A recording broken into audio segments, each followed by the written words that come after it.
ರಾಮ ರಾಮ ಗುಣ ಸೇಮ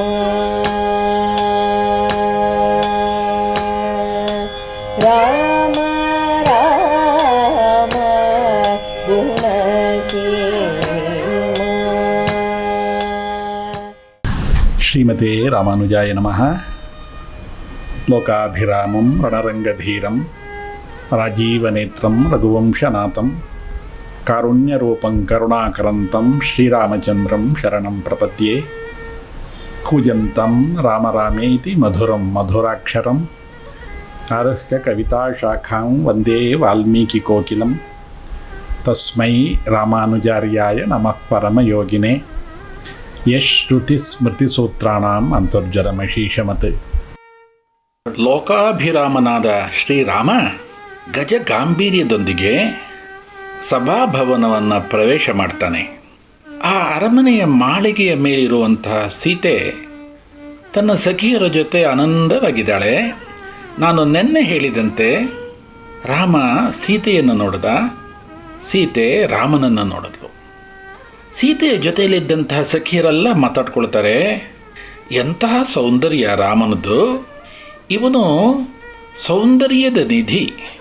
ಹೇಗೆ ಗುಣಗಳ ನಿಧಿಯೋ ಹಾಗೆ ಸೌಂದರ್ಯದ ನಿಧಿ ಈ ಶ್ರೀರಾಮ ಸೀತೆಗೆ ಸರಿಯಾದಂಥವರ.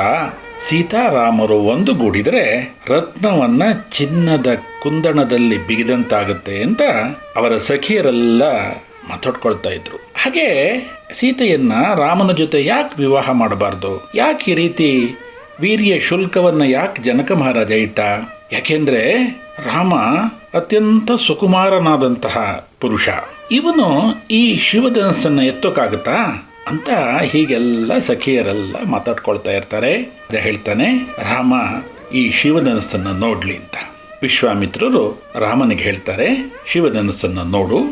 ಆಗ ವಿಶ್ವಾಮಿತ್ರರಿಗೆ ರಾಮ ನಮಸ್ಕಾರ ಮಾಡ್ತಾನೆ. ಆ ಶಿವಧನುಸ್ಸು ಇಟ್ಟಂತಹ ಜಾಗಕ್ಕೆ ಬರ್ತಾನೆ. ಆಶ್ಚರ್ಯದಿಂದ ನೋಡ್ತಾ ಇದ್ದಾರೆ. ದೇವತೆಗಳಿಂದಲೂ ಎತ್ತಲು ಸಾಧ್ಯವಾಗದಂತಹ ಈ ಶಿವಧನುಸ್ಸಲ್ಲಿ ಈ ಸುಕುಮಾರನಾದಂತಹ ಊನಶ ಷೋಡಶ ವಯಸ್ಸಿನ ಬಾಲಕ ರಾಮ ಎಲ್ಲಿ ಎಂದೆಲ್ಲ ಮಾತಾಡ್ಕೊಳ್ತಾನೇ ಇದ್ದಾರೆ. ಧನುಸ್ಸನ್ನು ನೋಡಿದ ಶ್ರೀರಾಮ ವಿಶ್ವಾಮಿತ್ರರ ಕಡೆ ತಿರುಗಿದ. ನಾನು ಈ ಧನುಸ್ಸನ್ನು ಮುಟ್ಲೆ ಅಂತ ಕೇಳಿದ. ವಿಶ್ವಾಮಿತ್ರರ ಅನುಮತಿಯನ್ನು ಪಡೆದಂತಹ ಶ್ರೀರಾಮ ಗಂಧ ಪುಷ್ಪಾದಿಗಳಿಂದ ಅಲಂಕೃತವಾದಂತಹ ಶಿವಧನಸ್ಸನ್ನು ಶ್ರೀರಾಮ ಪ್ರದಕ್ಷಿಣೆ ಮಾಡಿ ನಮಸ್ಕರಿಸ್ತಾನೆ. ಆ ಧನುಸ್ಸನ್ನು ಮಧ್ಯಭಾಗಕ್ಕೆ ಕೈ ಇಡ್ತಾನೆ. ಅತ್ಯಂತ ಲೀಲಾಜಾಲವಾಗಿ ಆ ಶಿವಧನಸ್ಸನ್ನು ಮೇಲೆ ಕೆತ್ತಿಬಿಡ್ತಾನೆ. ಎಲ್ಲ ಬೆರಗು ಗಣ್ಣಿನಿಂದ ಸುತ್ತಲಿರೋರೆಲ್ಲ ನೋಡ್ತಾ ಇದ್ದಾರೆ.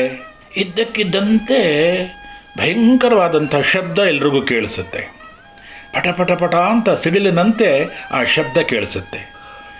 ಅಲ್ಲಿದ್ದವರೆಲ್ಲ ಮೂರ್ಛಿತರಾಗ್ಬಿಡ್ತಾರೆ. ರಾಮ ಲಕ್ಷ್ಮಣ ಜನಕ ವಿಶ್ವಾಮಿತ್ರರನ್ನ ಬಿಟ್ಟು ನೋಡಿದ್ರೆ ಆ ಮಹಾಶಿವಧನಸ್ಸು 2 ತುಂಡಾಗಿ ಬಿದ್ದುಬಿಟ್ಟಿರುತ್ತದೆ. ಇಷ್ಟೆಲ್ಲ ಆದರೂ ತನ್ನ ಮಂದಹಾಸ ಮುಖದೊಂದಿಗೆ ಶ್ರೀರಾಮ ಸುಂದರ ವದನಾರವಿಂದದೊಂದಿಗೆ ಅಲ್ಲಿ ನಿಂತಿದ್ದಾನೆ. ಆ ಒಂದು ದೃಶ್ಯ ಇದೆಯಲ್ಲ, ಅದ್ಭುತವಾದಂಥ ದೃಶ್ಯ. ಸಾಕ್ಷಾತ್ ಮಹಾವಿಷ್ಣುವಿನ ಅಪರಾವತಾರ ತಾನು ಅನ್ನೋದನ್ನು ಆ ಶಿವಧನುಸ್ಸನ್ನು ಮುರಿದು ಅಲ್ಲಿ ಪ್ರಕಟಪಡಿಸಿದ. ಜನಕನಿಗೆ ಅತ್ಯಂತ ಆನಂದ ಆಗಿಬಿಡ್ತು.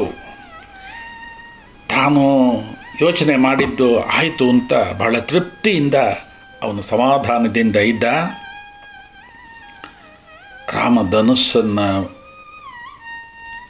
ಮುರಿದಿದ್ದನ್ನು ಕಂಡಂತಹ ಜನಕ ಮಹರ್ಷಿ ಹೇಳ್ತಾನೆ, ನಾನು ನನ್ನ ಅಯೋನಿಜಿಯಾದಂತಹ ಮಗಳಾದಂತಹ ಸೀತಾದೇವಿಯನ್ನು ರಾಮನಿಗೆ ಕೊಟ್ಟು ವಿವಾಹವನ್ನು ಮಾಡ್ತೀನಿ, ಇದನ್ನು ಸ್ವೀಕರಿಸಬೇಕು ಅಂತ ರಾಮನಲ್ಲಿ ಪ್ರಾರ್ಥನೆ ಮಾಡ್ತಾನೆ.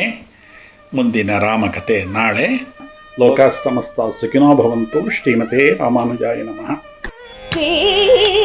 ರಾಮ ರಾಮ ಗುಣ